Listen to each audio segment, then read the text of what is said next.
Hello, viewers. Once again, you're welcome to this exciting program called Nollywood Hardcore. My name remains Imai Ehumadu. You can call me Labista if you want. Today, I have a very interesting friend and colleague here in the studio with me. Like I already told you guys, every week we'll be unveiling different legends in the studio. It's all about the legends. The people that walked the walk, like I used to say, and they talked the talk. The people that grew the industry from their sweat, blood, passion, and the need for this industry to grow. Today, what we have in Nollywood, these are some of the people that made it happen back then. Today, joining me is no other person but the beautiful Steph-Nora Okere. Hello. It's nice to be here. You got me on your studio, so let's do it. It's my pleasure. I've been looking forward to a platform like this, and really this is the way to go. So let's do it. I'm totally up for this. Steph-Nora, you're welcome. Thank you very much. Thank you. The unique thing about this program is the fact that you and I, we know ourselves. We've come a long way, I still remember some of the productions that we did together way back. Yeah. There's this particular one that we did in Onitsha those days. Okay. We did quite a lot. Yeah, when I used to have my long hair, I used to weave hair. Okay. Some of these boys, when they look at my hair today, they think I never had hair on my head. True. You understand? Yeah. So, we know ourselves, we've come a long way, and we know some of the things that we passed through. But the generation today will not understand where Nollywood is coming from. So that is the breadth of this program, so that we can tell some of our stories. Beautiful. Make them understand how this industry came to be where it is today. Okay. That's Steph-Nora, very interesting. I'll be throwing you questions. Yeah. And I feel like I'm on the hot seat right now. It's not really a hot seat. It's all right. like, I'm good. Just see like two friends are chatting. Yes. And one-on-one. Yes, even though I'm the one taking the questions. So shoot, I'm here. Okay. Let's just take it from the very start. All right. Tell the viewers, we already know your name is Steph-Nora Okere. True. Tell them where you're from. Okay. You understand where you're from, where you were born. You understand? Just generally give them an intro, the school you went to and stuff like that. Okay, fine. Like you already said, everybody know me. Everybody that knows Nollywood know me. My name is Steph-Nora Okere, you all know already. I'm from Imo State, Ngobala, precisely from a town called Imerium. I always like to put that down. Then I did some of my primary and secondary school in Lagos and finished up in Akwakuma Girls High School. And by the way, Akwakuma Girls High School is the same school Ngozi Zonu went secondary school. The same secondary school Genevieve went. Oh, really? Yeah. So I finished my secondary school in Akwakuma Girls High School. I went on to Obafemi Awolowo University, studied dramatic arts, and since after my 5 years in school, I've been in Nollywood. Oh, wow. Doing Nollywood, basically. So you actually studied dramatic arts? Yes, and I majored especially in playwright. I'm a playwright by profession, but then, acting is a thing that you already have. I did a bit of acting, directing, but I majored mostly in writing. And since I came into the industry, I've been producing films since as far back as 1995. When I entered Nollywood, I came into Nollywood in 1994. I came for the very first audition I did in Nollywood, Glamour Girls. They cast me for Waka Pass and I refused. Until Glamour Girls? Yes, they cast me. My name was there, but I was just going to be one scene now, Waka Pass. I'm like, no. So the first movie I did was until 1995 with Opa Williams. No, then there was Crossroads with Chrissy Michael. Then Opa Williams said the Daily Affairs, Demeka, Sandra Chums, Uncle Jide Kusoko, and I was a nurse. I think that was the first film that I really did that came out there. Interesting. Yeah. And all of these were in Lagos? Yes, all in Lagos. And you see, one way or the other, you've already answered my second question because I was going to ask you what year you got into Nollywood. and how did you get into Nollywood? You know, these days, sometimes when I go online, I see people telling me that, Uncle, please now help me now. I don't know how to get into Nollywood. I don't know how to get into Nollywood. Help me. And I'm like, I tell them that when we got into Nollywood, there was nothing like online. You will not see anybody online, but yet we managed to get in there. Could you please just tell them exactly how you found yourself? Honestly, I also did that bit of, God, please help me. But it was not online. No, it wasn't online. It was a guy called Chebe. I don't forget, because he was the one who took me to Ikeja, where they were doing casting for Chrissy Michael's Crossroads. Regina DeBerry was directing. So yes, that's how I came into Nollywood. Prior to that time, no, I already been to Glamour Girls audition. I told you I didn't like what I was cast for. But my first attempt and the chance I got was through Chebe. He took me to Regina DeBerry, who cast me for Crossroads. I played alongside Ejika Shibu as his wife. So that's how it started for me. Yeah, that was 1995. Yeah, I remember. That's a long time ago, right? 1995. A whole lot of you that are watching this program right now, I know we're not born that year. 1995. That is the truth. Some of the people watching right now were not born. It's possible. And there's some people that are still watching in 1995 were probably 1 year old or 2 years old. Oh, there are other people that watch, I'm sure, but the Gen Z generation, like you call them, no, most of them weren't born. Is it the Gen Z generation or the Indomie generation? All of them the same thing. Okay, that's interesting. Okay, so at a point in time, you became a very prominent actor in Nollywood. All right. Then we were not referring to ourselves as Nollywood. We used to call ourselves movie industry. Movie industry, right? You understand? I remember back then we used to see that Winnie's, and then I remember I see you always drive your open back Jeep. You know, this is your car, this is your mini Jeep. Sidekick. Sidekick. I used to call it my side chick. Yes. Then we just see you drive, and then we look at her. You know, then we used to be people like me. We used to look up to you, like admire you. I would be like, here comes one of the top actors in the movie industry, StephNora. Okay, yeah. How did you feel, growing in the industry and then being one of the top players of the game then? It was a process, and it wasn't such an easy process. If I go in retrospect, there are a lot of nice parts of it, and there were a lot of not so nice part of it. So I don't know the ones you want me to talk Let's hear the not so nice parts first. Yeah, because it's always good to cry before you laugh. So that really? Yeah. Yes. Happily ever after. Yes. Okay, all right. After Crossroads, like I told you, I acted in, because then I wasn't popular yet. So I acted in Deadly Affairs with Upper Williams. Then this TV soap opera came on, Beyond Our Dream. Then it used to be PZ Sunday. Remember that PZ Sunday program, yes. 7 p.m.? Yes. So Beyond Our Dream. So that was the program that was running, and that was how my career started building up. And I had to leave the program after a year or two because of some not so nice things that happened while in that program. What exactly was that? I've talked about it a lot enough. Do you still want to talk about all I don't think I've heard any. And I'm sure a lot of our viewers would like to know exactly what you're talking about. Okay, so I think whatever happened, like I always tell people, whatever happens in Nollywood happens in every other industry.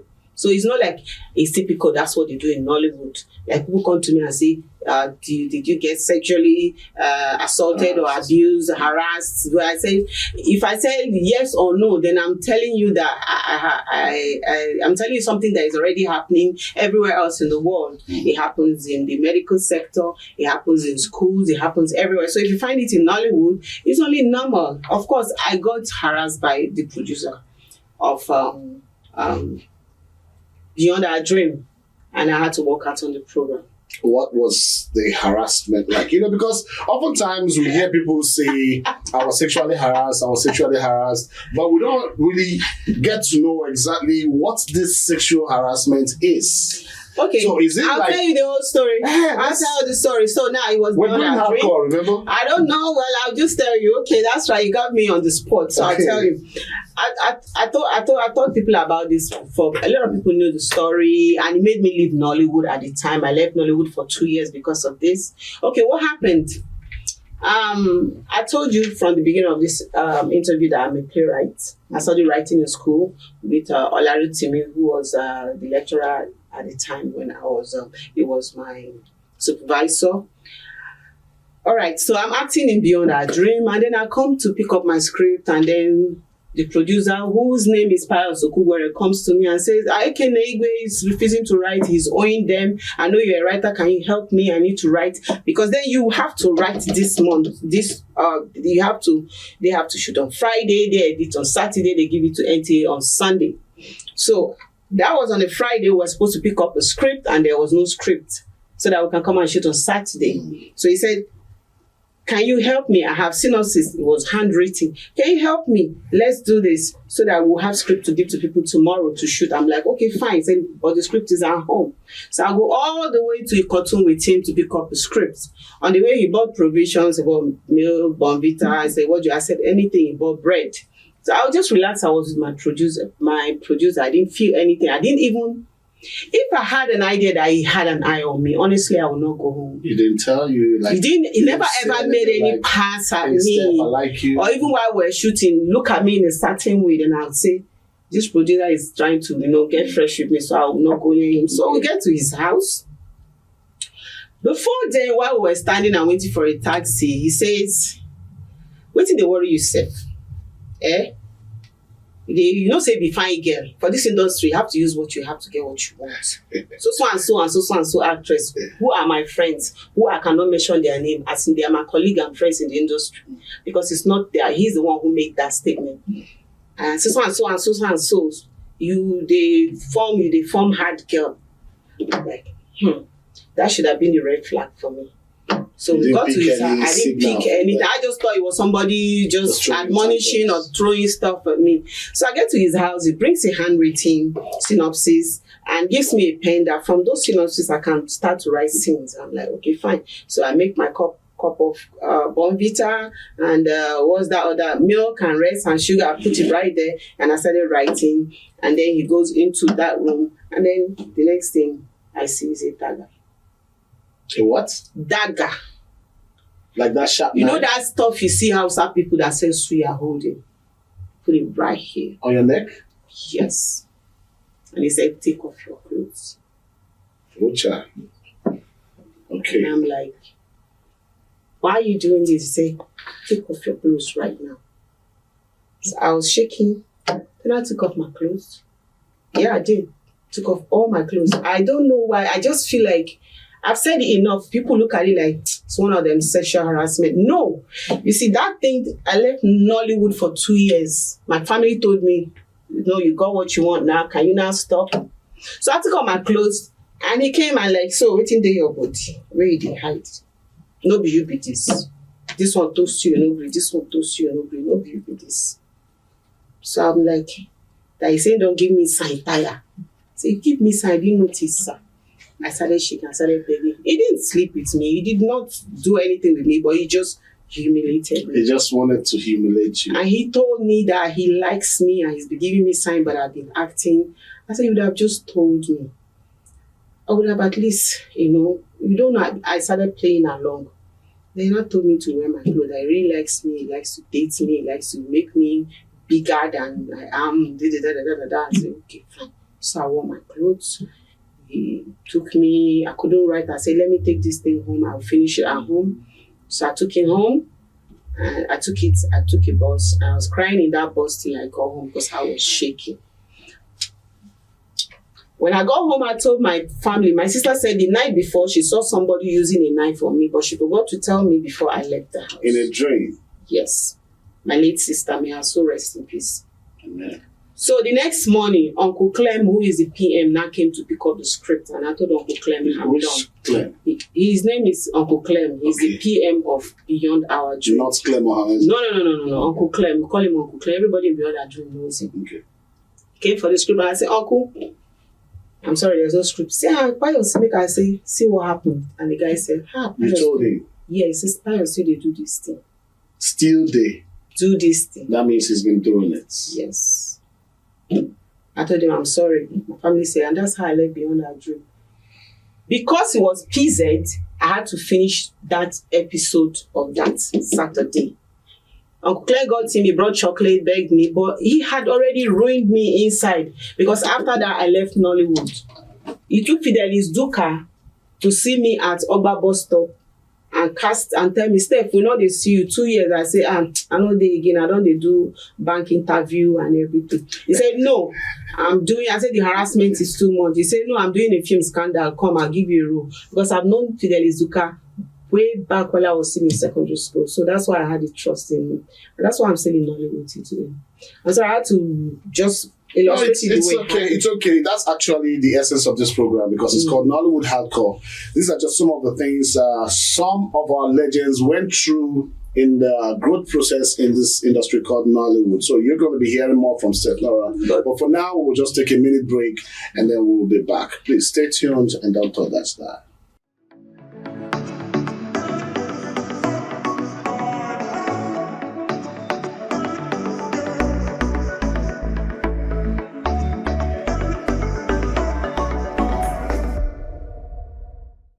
Welcome back. This is still Nollywood Hardcore with Labista, and I'm still here in the studio with Steph-Nora Okere. Yeah, hi. So, Steph-Nora, like you were saying the other time, you had the bitter side of your journey in Nollywood, and then you also have your bright side. Yes. So now that we've had a taste of one of your bitter side, I must say, I think, can you now just brighten our faces with one of your happy sides? Yeah, a whole lot of happy sides, as a matter of fact. Okay. Like I told you, you took Fidelis Duka, and I really, every time I say Fidelis Duka, brother, I think he thinks it's just something you say to everybody. No, I see him as a brother because even though I've known him before the industry, he still was the one who it took to bring me back to the industry. I think that is something to talk about. I've worked with wonderful producers, directors, name them Zebejiro, Chikejiro, of later memory, and the Amenechi. We talk about Neck through who I got my first break in movie making through that film, Blood of the Orphan. I hope it's a whole range. That was just a solid experience that I went through that kind of scarred me. It took me so many years to shake it off. I'm able to talk about it freely now. I used to feel embarrassed when somebody say, it's so and so thing. Because of course, words get out. I always kill the bots. Now I'm okay, I'm free, and truly I'm happy because the industry, when I came back, I realized I can't use one bad apple to cast the entire bunch. So that is true. It's been a beautiful journey. I'm here today. Thank you. Thank you. Well, you see, in the journey of life, sometimes when you walk, you might actually strike a stumble, stone. yeah. You understand? But that does not mean that everywhere you go to, you strike a stone. No. So, I would like to show you a clip. Okay. I'd like to show you a clip on the TV. Okay. If you can reflect back and remember the movie. Yes, remember the movie and then the memories that comes with the movie. Okay. Possibly the producer's name, the director's name. Oh, okay. Yes. All right. So let's just look at the screen and then let's have a playback of this clip. Right. So what exactly is the title of this? Aristos, I remember clearly. Aristos. Produced, marketed by Elunel. Elunel Productions. Yes, and directed by Tarila Thompson. Oh, wow. Yes, I remember. What year was this? That should be 2004, between 2003, 4, 5. 2004, 2005. Yes, 2, 3. And at that point, Steph-Nora Okere was one of the top artists in Nollywood then. Yeah, still am. I don't know what you're talking about. Okay. Steph-Nora, me, I know that, because then we used to have, before any movie comes out, we used to have posters that will be put everywhere on the streets. Yeah, I get you. Yes. So you get to know exactly who are the reigning superstars at that moment. That point. Yeah, yes. True. Do you know at the point in time that was when even me, I was part of the people that were putting up posters on the streets. Oh, true. Oh yes, I did that for Chike Ejiro. That's just one of my own hardcore stories. That's true. So, but at a point in time in Nollywood, there was a time we stopped seen your faces on the screen. Okay. What happened? What happened, and what were you involved in at that point that we stopped seeing you? What happened? Tell us the story. Okay, let me back up a bit. Okay. I was the national vice president of Nigerian Actors Guild. I remember that. And when I got into office and I noticed the trend, and when our brothers, the marketers, came in, I was one of the people, or let me say, I was like a voice in the wilderness saying, this is not going good. This is going to give us an early death. I believe there was a rape of Nollywood then, Nigerian movie industry, by too much unprofessionalism. And a lot of us who came with ideas and aspirations on how we think the industry should go, we got frustrated somewhere along the line. And we left the industry for them to play the bongo the way they're playing. Who are these people? Who are you referring to as? I'm referring to the marketers. They came with the money, which was good.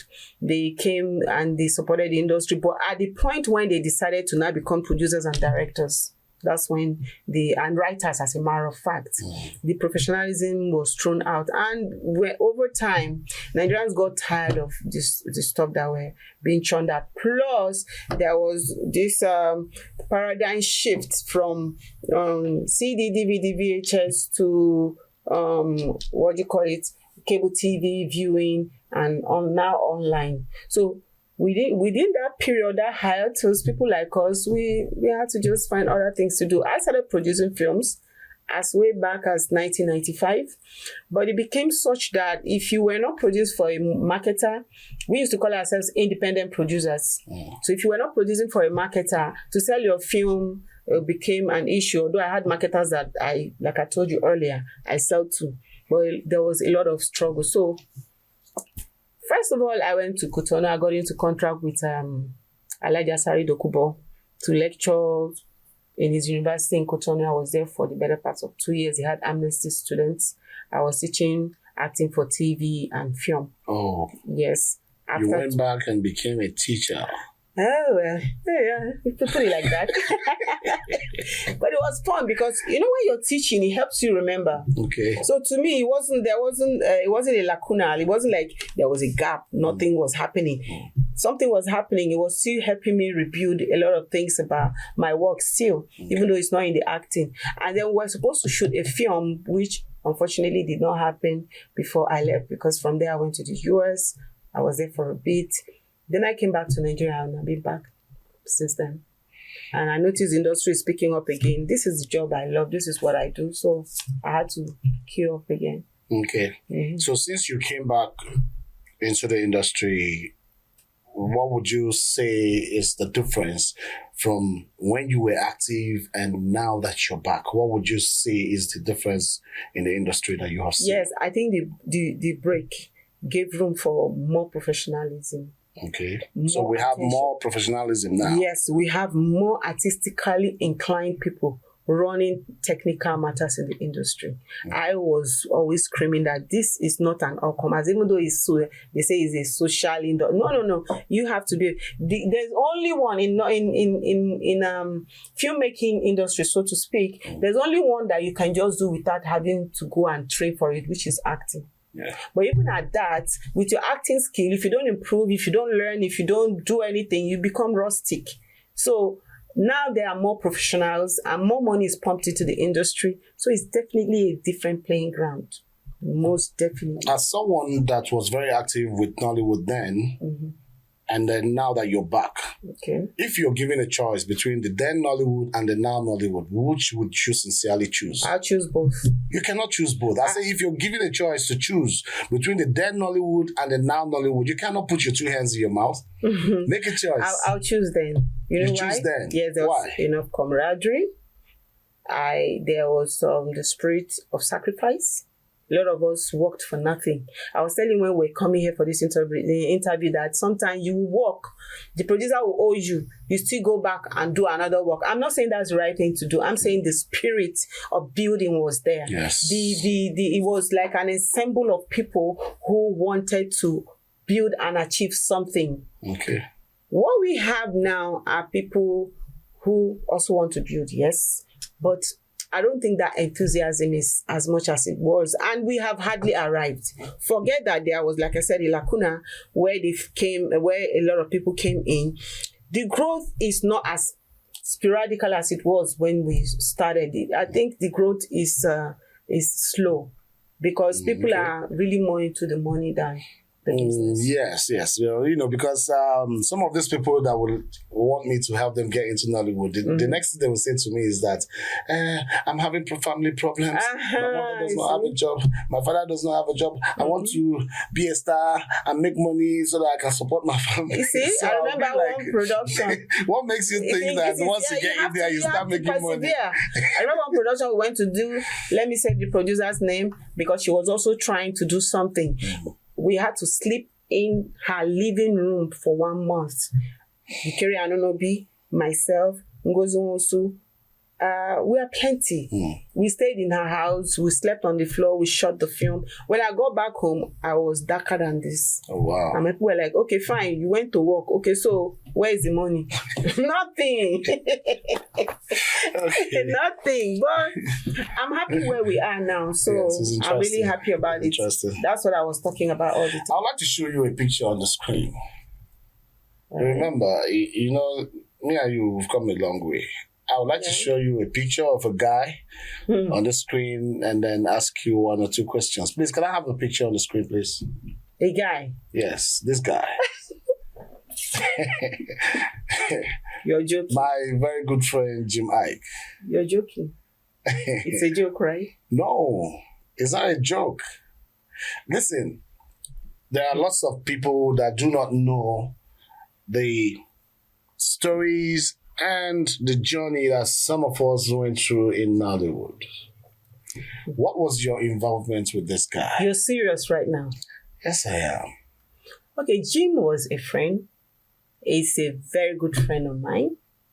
And we struck friendship, even though we went into relationship along the line. But first we were friends, and we still are friends. That's good, right? Just like you're my friend.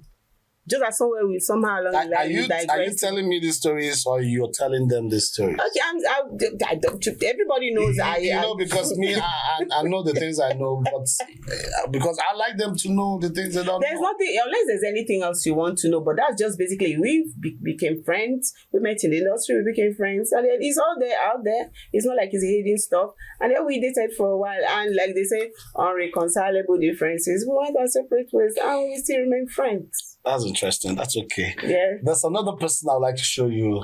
This time around, a lady. I'd like to show you her picture. This one. Okay, that's Steph-Nora Okere. This is Steph-Nora Okere. Okay. I had to bring up her picture here for you to see. She's looking marvelous, by the way. Oh yes, she's a very pretty lady. Okay.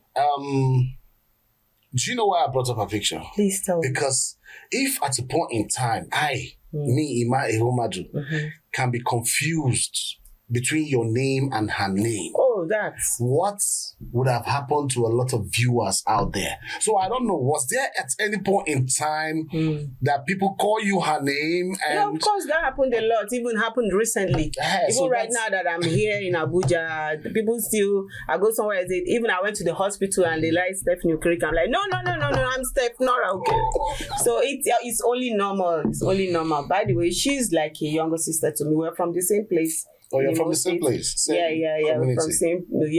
She's from Mugobala. I'm from Mugobala. Oh, really? So I always look at her as a younger sister. But was there at any point when this confusion in names affected your career? No, it never did. You know why? She's younger. Okay. The roles that it's possible for her to play more often than not, I may not fit in. She's dark. I'm fair. She's quite tall.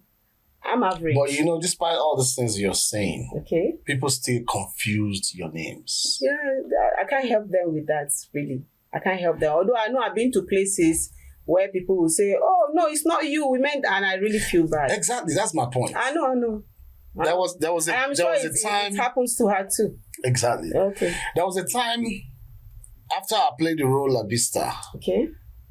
I was one that played the role Labista. But there was a time the 2 guys that acted with me in that movie called Labista, Leo Meze and Ernest Asuzu, there was a time Leo Meze was called Hello, Labista, we want you in our movie. Oh. And he went there.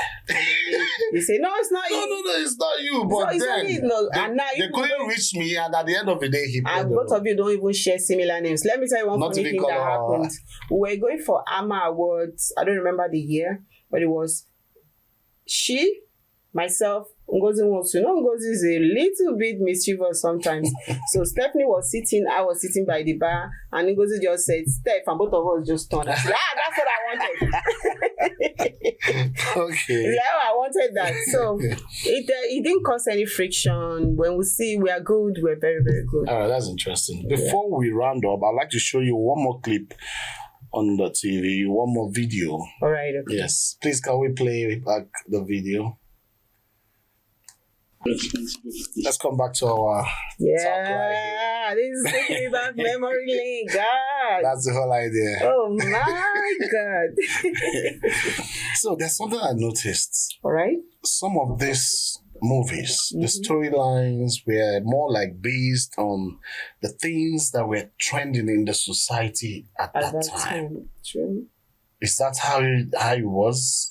Were movies like based on the trending stories of the society then? Yeah, is that not what movies should be true to life, even though we have fictional stories, but even then, even as much as they are fictional, or most stories are, they are still true to life in a way, just like a compilation of this and that information, then you make a movie. Like, for instance, I'm here to premiere my film, Roberta, and it's still talking about the same issue that Ron's talked about.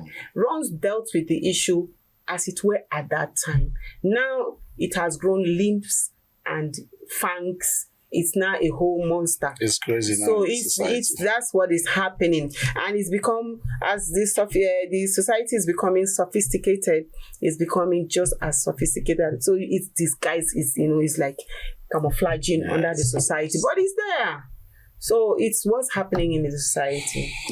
That's interesting, StephNora. It's really, really interesting to have you here. Sit with me here on Nollywood Hardcore to discuss the hardcore part of your growth in the industry. Yeah. I know that if we have enough time, we'll sit here much for like a whole day talking about the things that you went through. So much. Yes, we thank God for today because of yesterday. And tomorrow. Yes. Thank you very much, StephNora, for coming. Thank you. Thanks for having me. And before you leave, we have a little gift for you here that you can take home and drink all your juice. This is courtesy Nollywood Hardcore. Okay. And then if you turn this other side, you have your name here. Right. I finally have my name on a mug. Yes. That's interesting. Specially customized for you. Thank you. God bless you. Thank you for coming. Thank you. And next time, if it's Steph-Nora Okere or my father will be suing. Thank you very much. I appreciate this. Thank you. Thank you, Hardcore. Thank you, crew, everybody. God bless you. You're welcome. Thank you. Okay, so if you're still with us, this is Nollywood Hardcore, and our special guest today is Steph-Nora Okere. Don't mistaken the name. It's not Stephanie Okere. It's Steph-Nora Okere. Let it stick in your head today. Yeah, I'm sure they got it. I'm sure they will not make that mistake again. Yeah, it's a pleasure. So please join me another time as we bring to you another legend. Remember, this is Nollywood Hardcore, the Legends Untold story. They'll be bringing up their stories from time to time. Depending on the legend that we have on the show, you will get to hear from them first hand and first class information from the horse's mouth. Nobody then say, who never say, and who will say. You will hear in first class. Okay. Please. My name remains Ima Ehumadu, aka Labista, and I'm signing out. Thank you very much.